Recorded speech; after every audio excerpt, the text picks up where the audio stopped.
Once again, in our service here this morning, we'll be discussing my, shall I say, one of my new favorite people, Joseph. In our series, Matthew, You've Missed Your King and Even Killed Him. What a message to bring to people. People have been waiting for the Messiah for hundreds of years. Thousands even. And here comes Matthew with a message. You've missed your king. You've managed to kill him. And Matthew is out to prove this statement or this premise. And he does it by, as we've said, by starting with witnesses. The first witness, of course, is a witness from the genealogies that this particular king is qualified. He is of the house of David. He's qualified to be your Messiah. But then he comes up with his personal witnesses, if you will, and uses the most unusual people, shall we say? Not theologians necessarily. In fact, you don't see a single theologian, at least in the beginning, of Matthew's witnesses. What you run into is people that appear to be not players, not people that you would expect to be witnesses to the divinity and the messiahship and the kingship of Christ. And we've already talked extensively about the wise men. I've often wondered, were they looking for this? And I don't know. People are divided on that. Certainly, they were quite the witness, though, as we've mentioned, to come all the way from the east in what had to be a caravan of many people. Certainly more than three. And of course, Matthew's point being, you don't believe he was your king. They did, though, and they were willing to travel all the way across the desert from the east to bring the baby as a baby. He hadn't even qualified himself with miracles and so forth. He was a baby, a child by the time they got to him, a young child. Of course, by the time they get to him and they're bringing him gifts, they're worshiping him. What's your problem? And then we talked about Herod. Yes, Herod. Yeah, you don't believe that he was your king. You don't believe that he was your Messiah. But Herod was willing to kill all the claimants to his throne. He saw this Jesus, this baby. Think about it. He saw this baby as a rival to his throne. You don't. In fact, it looks like you were perfectly willing to live with Herod more than you were willing to live with Christ. What a message Matthew's bringing. Well, today we've talked about Joseph before, and we've titled him as the third witness. Joseph, witness number 3. 3 witnesses. And we've read, as John has just read right now, from the book of Luke, and I wanted to go to Luke just briefly because I'm going to be talking about Joseph here this morning. Luke does address Joseph in a very limited way, as we saw this morning, but the majority of Joseph's life is from Matthew. But I wanted to read this morning because it looks like Joseph's dealing with Matthew, or Matthew's dealing with Joseph, and even Luke's seems to be one of like constant surprise, if you will. In other words, when Joseph deals with Christ, the Son of God, the virgin-born Son of God, in his home, for which he has responsibility, if you will, it seems like everything is a surprise. You ever notice that? It seems like there's just nothing ever predictable with this child. Nothing. For example, we saw this morning. It looks like they're leaving. They go to the Passover.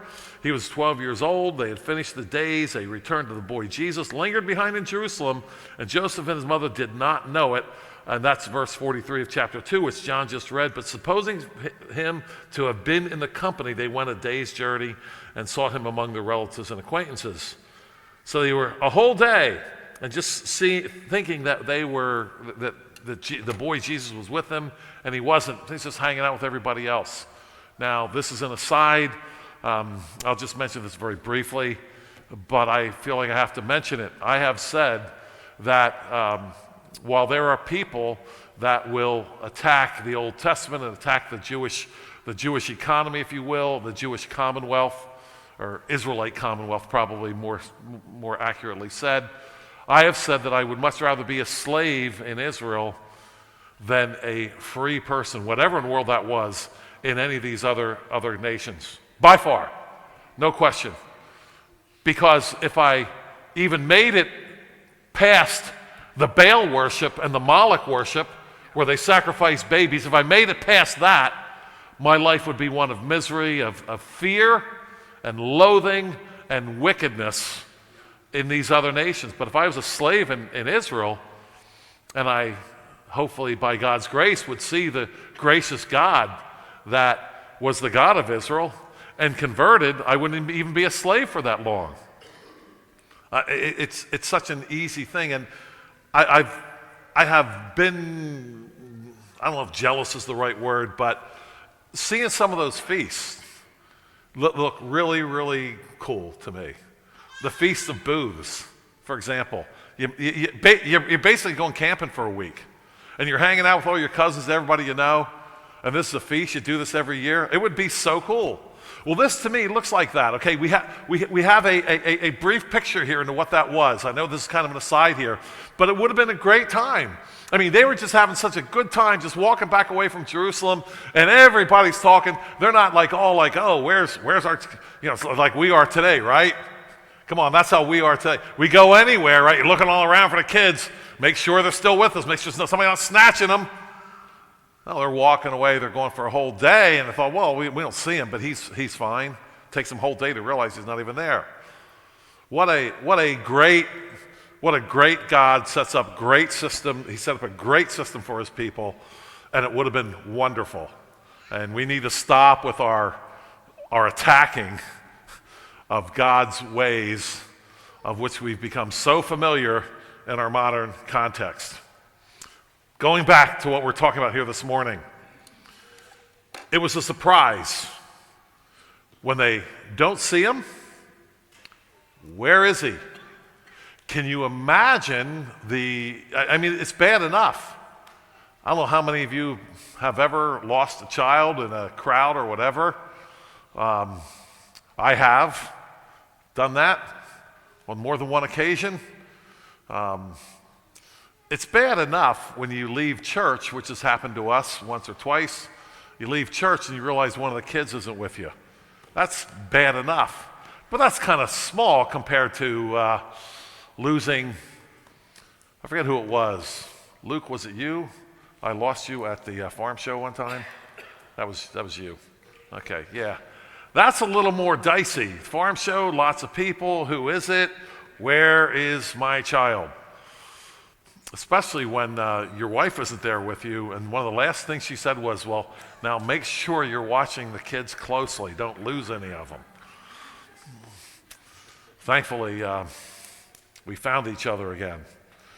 The bad thing was, it wasn't just Luke. It was just, I think it was also Drew Taylor, or one of the Taylor kids. So I actually lost two for one. Lost one of my own and somebody else's.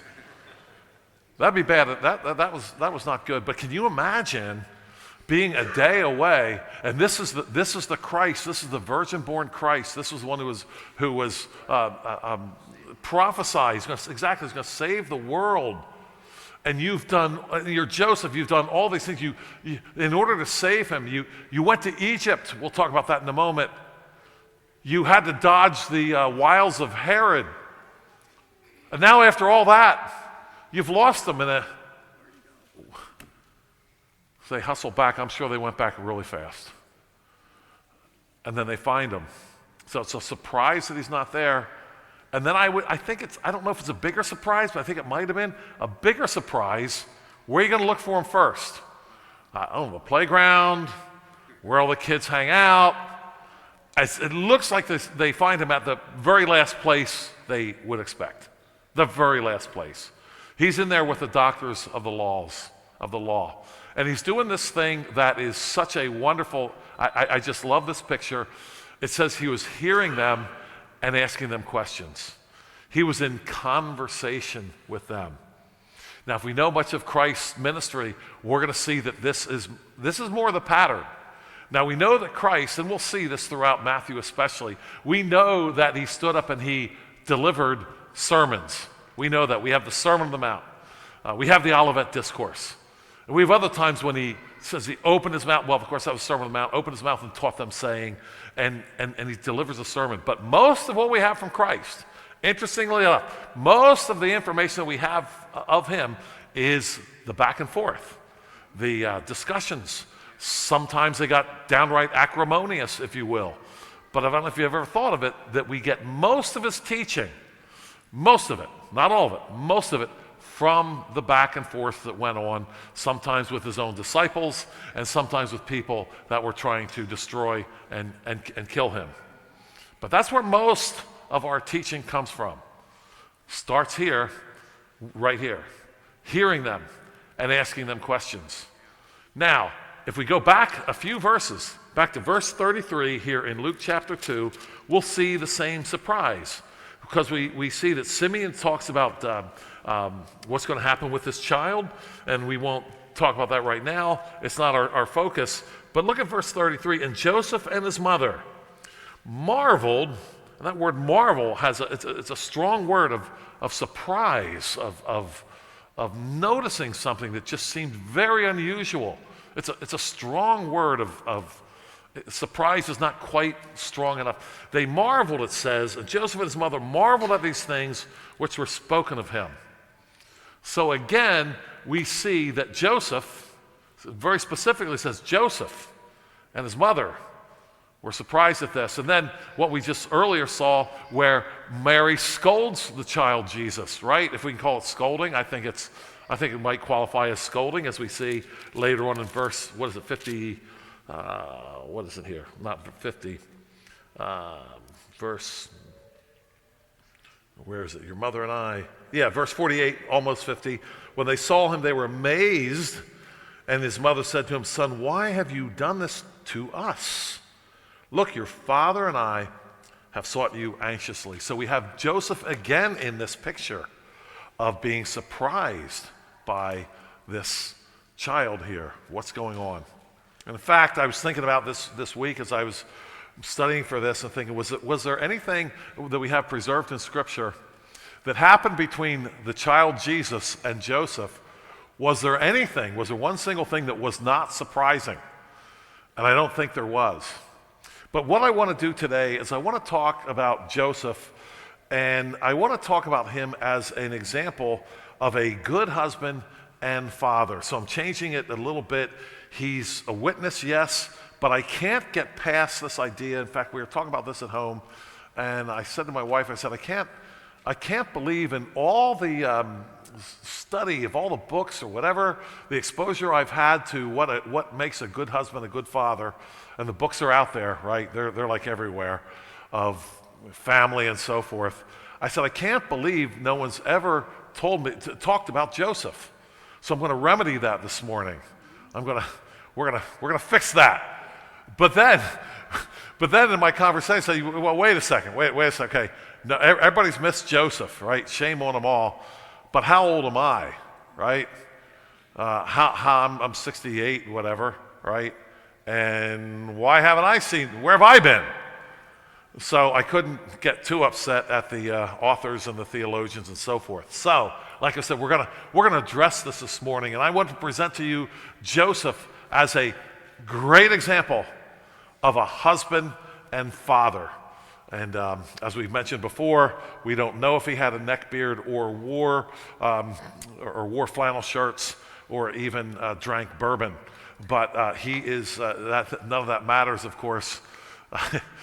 He is a great husband and a great father, and I want to demonstrate that this morning. So we already saw from Luke chapter 2, much of Joseph's experience seems to be surprising. What is the reason why, though, we're saying Joseph is a good husband and father? Well, I want to take you to another passage here just briefly. Recall this, and this is Matthew. I don't think he's anticipating something. He's anticipating a question, but he's anticipating or he's answering something that we're going to see not so much in Matthew, but we're going to see it in John. Recall that one of the charges against Christ was that he was a bastard child. In John 8:41, you do the deeds of your father. Then they said to him, we were not born of fornication. We have one Father, God.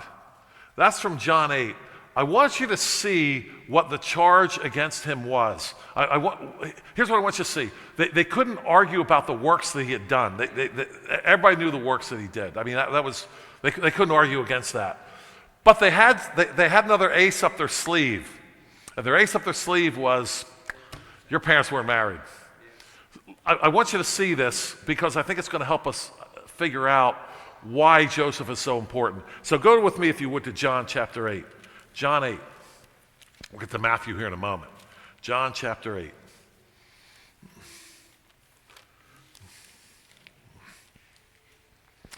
It's a big fight going on here. And the battle in John chapter 8 is whose father is whose. So let's set the stage here a little bit. It's an acrimonious fight. This is not your imagination of Jesus meek and mild here. We talked about that this morning in our Sunday school class. You know, one of the problems with images is that they are products of your imagination. And we have to be very careful when it comes to God with our imagination. We've been told what to understand in His Word, and we don't have room for imagination. Instead of sitting around with our imagination, how about if we actually read what the Bible says? Maybe that would be a lot better idea. But image to me and imagination, they're the same type of a word here. And in our modern circles, we've got an idea of Jesus who would never talk like this. But he is. And it's an acrimonious, it's back and forth. The gloves are off. The teeth and fangs are out in this discussion. We don't have time for the whole thing. I wish I did. I don't. Some other time, maybe. But start at verse 32. Let's see what's happened. 37. 37. I know, Christ is saying, that you are Abraham's descendants, but you seek to kill me because my word has no place in you. I speak what I have seen with my father, and you do what you have seen with your father. Okay. There's no fixing this discussion. Have you ever been in a discussion where you're sort of kind of trying to agree, and it's not working out, and it gets to a moment where there's no turning back? Well, here it is. Yeah, you got a father. You're doing the deeds of your father. They answered and said to him, Abraham is our father. That was, they hung on to that. That was super important to them. Jesus said to them, if you were Abraham's children, you would do the works of Abraham, but now you seek to kill me. Second time he said it. Understand what he's saying to these people. You all are attempted murderers. You haven't killed me, I haven't been able to do it, but you're trying. You murderers, you. Okay? But they have a justification for it, we'll see. But now you seek to kill me, a man who has told you the truth, of which I heard from God. Abraham did not do this. Abraham didn't do what you're doing. You do the deeds of your father. Then they said to him, we were not born of fornication. We have one Father, God. Okay. They're playing things are really, really tight here. Things are out in the open, and they're playing the card that they have. They don't have any other cards at this point, but they have this one. You were born of fornication, unlike us. Go back to Matthew.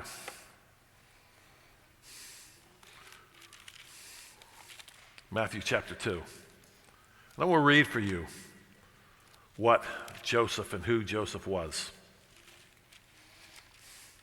Matthew chapter 2. And we're going to look at verses 15 through 18. I'm sorry, 13 through 15. Now when they had departed, behold, an angel of the Lord appeared to Joseph in a dream, saying, Arise, take the young child and his mother, flee to Egypt, and stay there until I bring you word, for Herod will seek the young child to destroy him. When he arose, he took the young child and his mother by night and departed for Egypt, and was there until the death of Herod, that it might be fulfilled which was spoken by the Lord through the prophet, saying, Out of Egypt I called my son. And also want to look at verses 19 through 23, through the end of the chapter. Now when Herod was dead, behold, an angel of the Lord appeared in a dream to Joseph, saying, Arise, take the young child and his mother, and go to the land of Israel, for those who sought the young child's life are dead. Then he arose, took the young child and his mother, and came into the land of Israel. And when he heard that Archelaus was reigning over Judea instead of his father Herod, he was afraid to go there. And being warned by God in a dream, he turned aside into the region of Galilee. And he came and dwelt in a city called Nazareth, that it might be fulfilled, which was spoken by the prophets, he shall be called a Nazarene. And there we see Matthew's emphasis changing somewhat from kind of like a brief history of Joseph, and we just don't see Joseph anymore.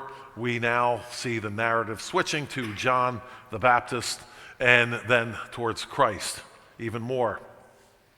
Well, why did I go to John to talk about this? Why did I go to John and that charge that they laid against Christ? We're not born of fornication. Well, here's the thing. I think Matthew's anticipating this. Matthew's saying, you know who didn't believe he was born of fornication? You know who didn't believe it? The one who had the most reason to believe it of anyone living. That was his earthly father, and he didn't believe it. I think Matthew is nailing this point home. He's for those who read further into the book, you can't use that one anymore because we have a witness right here. The one who would have believed it the most, the one who had the most reason to believe it, was the one who believed it the least, the one who knew. And how do we know? We know because of how hard he worked and the things he did to protect both the child's mother and the child himself. So don't pull that card. It's not going to work on Matthew. So, there's some points that I want to bring up about Joseph that I want to talk about today. 4 points about Joseph's ability and his commitment as a husband and as a father. My first point, from verses 13 and 14. Joseph was willing to be inconvenienced. That's my first point. Verses 13 and 14, they had departed, and an angel of the Lord appeared to Joseph in a dream, saying, Arise, take the young child and his mother, flee to Egypt, stay there until I bring you word. For Herod will seek the young child to destroy him. When he arose, he took the young child and his mother by night and departed for Egypt. How would you like to be a new father? Right? Angel of the Lord appears by night and says, flee to, I don't know, not Altoona, would be too close. Flee to, I don't know, Uruguay or something. Who wants to go to Uruguay? Raise your hand. Last I know, everybody's trying to leave Uruguay. I don't know. I think it would probably be a lot easier for me to get to Uruguay, I think, probably, than it would be for Joseph to take Mary and the young child and to go to Egypt. Now, it's not that far geographically, but all the things that you would have to do would be very difficult to do. Talk about inconvenienced. Joseph asked for none of this. But Joseph is an example of a good husband and father. He is willing to be inconvenienced in order to support and defend and protect those for whom he's responsible. Good man, Joseph. Secondly, not only was he willing to be inconvenienced, he was willing to do whatever it took. It's one thing to be inconvenienced, but it's another thing to do whatever it takes. Whatever it takes. I don't know if I'm Joseph, I might be thinking, Egypt? He's not going to argue with the angel of the Lord. Good move. But can't we go someplace more local? Altoona, maybe? I mean, do we have to go to Egypt? No. He's going to go wherever, he's going to do whatever it takes. And here's what it takes. It takes you, Joseph, to take your young wife and your young child and go to Egypt. That's what it takes. He is willing to do whatever it takes. That's the second point about Joseph as a husband and father. Thirdly, then, Joseph was willing to obey God when he had direct revelation, then apply his God-given reason where he did not have direct revelation. Now, this is an important point, and I want to try to get it across because I know perhaps I aim at these dear people too often that need a miracle a minute and a revelation every second. You know, I had a new revelation, and now I know I can't act, and God told me this, and God told me that, and when things didn't work, well, I guess it was Satan telling me. Okay, wow, you got problems trying to figure out if it's God or Satan talking to you. That's a problem. Look what Joseph was able to do, though. And we have a lesson for us here as husbands, as fathers, as mothers, as believers. Look at this. I want to show you this here. This from verse 22. But when he heard, okay, he arose, the angel says, let's start back a little bit. The angel says in verse 20, take the young child and his mother and go to the land of Israel, for those who sought the young child's life are dead. They're gone. Then he arose, took the young child and his mother and came into the land of Israel. Okay, he's doing what he was told. But when he heard that Archelaus was reigning over Judea instead of his father Herod, he was afraid to go there.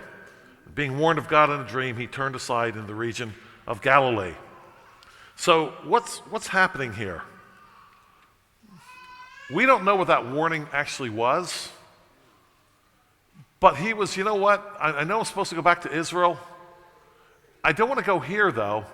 And he's not sitting on his hands saying, well, I'm not going to go anywhere until I hear, whatever. He now has to, figure things out a bit. I believe that there's a lesson for us here.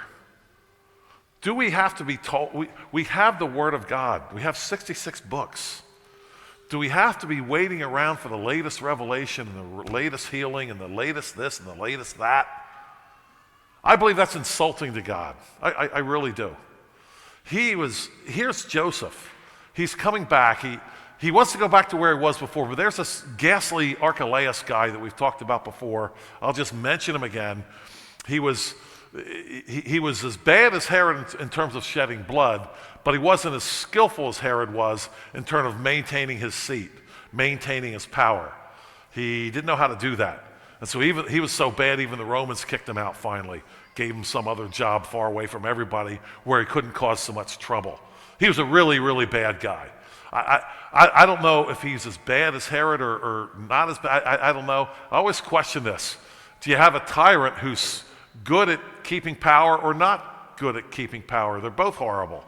In any case, Archelaus, he comes back, and he's afraid to go there. And he's thinking about this, and then God speaks to him once again. He's not sitting down and saying, well, I don't know what to do now. I'm going to sit on my hands until I hear another vision. He's thinking this through. He knows that he still has responsibility for his wife and his child, even still. And so where he doesn't have the latest revelation, he's still thinking it through to do the right thing. Moms and dads, parents, husbands, wives, we need to take the revelation we have and act on it and not wait for another vision or something like that. Joseph eventually got it, it's true. But I think it must have been a challenge for him. Wait a second, I've been getting these dreams, these visions, the angel Lord speaking to me, told me to go back to Israel. And now I'm back in Israel, but Archelaus is there. What's wrong? And he had to think it through. He had to face that particular challenge. Joseph was willing to obey God when he had direct revelation, then apply his God-given reason where he did not have direct revelation, at least immediately. Finally, then, number 4, Joseph was willing to love his wife like Christ loved the church. That is, he loved and protected his wife even without receiving all the benefits of marriage. Now, guys, you're going to understand what I'm talking about here. Verse 25. Verse 25 of chapter 1, going back to chapter 1. Let's go to verse 24. Then Joseph aroused from sleep, did as the angel of the Lord commanded him, and took to him his wife, and he did not know her till she had brought forth her firstborn son, and he called his name Jesus, as he was instructed to do. So Joseph here is in that spot where us married men don't really want to be, if we can possibly do anything about it, of having the responsibility of marriage without the benefit. I don't even say benefits, I'm saying benefit. You know what I'm talking about here. But Joseph was willing to do that because it was the right thing to do. And sometimes men were called on this, Sometimes things happen. I knew of a case years ago where a man was just a shining example, I felt, of loving your wife like Christ loved the church. His wife was in a horrible automobile accident. She was in a wheelchair. She could hardly move. She had to be cared for all the time. And this man cared for this wife. He cared for her. He just loved her, and he cared for her. He did like the vow said, sickness and in health, better or worse. That's what he was doing. Well, Joseph is an example of this as well. So it's a challenge to us as married men. There are some times we don't get the benefit that we want, but that should never stop us from doing what Christ tells us to do. It shouldn't stop us. We don't have the excuse there. Joseph was willing to love his wife like Christ loved the church. That is, he loved, protected his wife, even without receiving that all the particular benefit that we're talking about of marriage, if you will. Now, those 4 points, Joseph was willing to be inconvenienced. He is willing to do whatever it took to protect the child for which he was responsible. Joseph was willing to obey God where he had direct revelation and apply his God-given reason where he did not have direct revelation. And Joseph was willing to love his wife like Christ loved the church and loved his wife, and protected her, and did what was right by her, even without shall we say, all the benefits of marriage. Now, before we go on, I want to address something very briefly here. The question came up a few weeks ago, and that is that perpetual virginity question. So, was Mary a virgin forever? Now, verse 25, he says he did not know her till she had brought forth her son, her firstborn son, and he called his name Jesus. So let's go to the firstborn thing there. And this is where I said my first controversial thing is going to be over texts, received texts, and Alexandrian texts, and Textus Receptus, and so forth. And that's going to be our first thing. We're going to address that. Not this morning, but that's going to be addressed next. That's going to be our first controversial thing. The reason is this. If you go to verse 25, what we have here is, and brought forth her firstborn son. But as we mentioned before, some of your copies of your text don't have firstborn in there. Some of them do not. So, where do we go with this? Well, same verse, did not know her till she had brought forth her firstborn son. So that word till, translated, at least in the KJV, in the following manner, till or until, those by far are the most ways it's translated. There's other general ways it's translated. One of the ways it's translated is like unto. But clearly that doesn't work in this context, right? And did not know her unto, let's read this here. And did not know her unto she had brought forth her firstborn son. That we can't translate that unto. It makes no sense. It's mostly translated till or until. So that makes sense. Now, what does that mean in context? Well, let's look at how Matthew used the term here in a couple of different ways. The wise men, when they heard the king, they departed, and lo, the star which they saw in the east went before them till it came and stood over where the young child was. So you can see the sense of time here. One thing's going to happen after another thing. And even in the same passage, and he was there until the death of Herod, that it might be fulfilled, that which was spoken by the Lord by the prophet, saying, out of Egypt I've called my son. Until. In other words, this is the condition, something happens, and then this is the condition no longer. That's the way Matthew uses the term right around this here. So I think it's really hard to say she was perpetual virgin. You can't do it. If she was a perpetual virgin, as we were talking about here this morning already, then then Joseph, I guess he really is a good husband or a bad husband or something. Think about it, right? You know where I'm going with this, right? If Mary, his wife, is a perpetual virgin, then Joseph is a perpetual celibate husband. The first and the last one I've ever heard of, quite frankly. So anyway, I mean, this is all nonsense, really. You can't do it from the text. And then you're going to you got to make Joseph a perpetual. I think the latest word is incel. What's that stand for? Like involuntary celibate. I think that's the modern word here. Don't think that was happening. You can't do it from the scriptures anyway. So that was an aside. Application here this morning. As men, especially married men, it is our job to love our wives like Christ loved the church. Our job is to make sure that we are protectors, first of all, protectors from all threats, physical, emotional, and spiritual. I was thinking about this a little bit.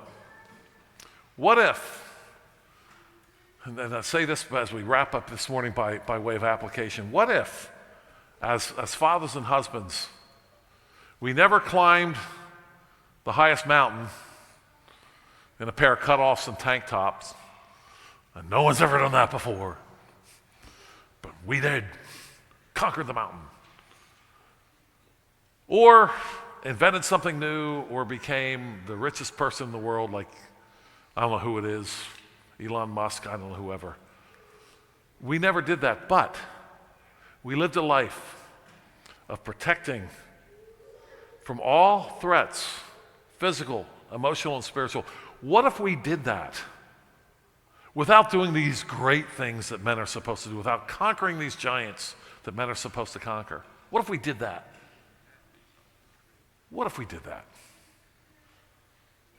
On the other hand, what if we did conquer, climb the highest mountain, became the richest man in the world, and was the guy that all the we don't have newspapers anymore, all the podcasters loved and respected,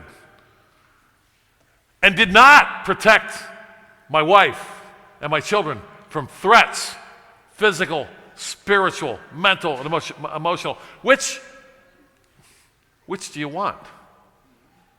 Which is right? Which one is pleasing to Christ? Which one is actually doing the most good? I hope you're not tired of hearing my comparison to Lot and Abram. I hope you're not tired of hearing it. But as we were talking just here this morning, Lot, man, he really did have the brass ring. You got to admit he had it. He really had it all. He had the things that we men strive after. He did. He had the money. Lot was there with the money. He had it.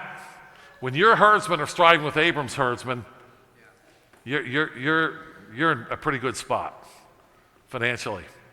He had the influence. He was in the gates. That's where the influential people were.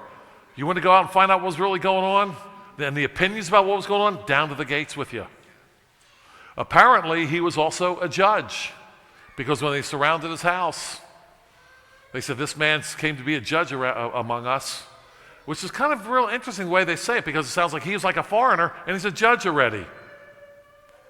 That's influence. I mean, that's really, really something. That's the brass ring right there. And apparently everybody knew where he lived. Unfortunately, they knew where he lived.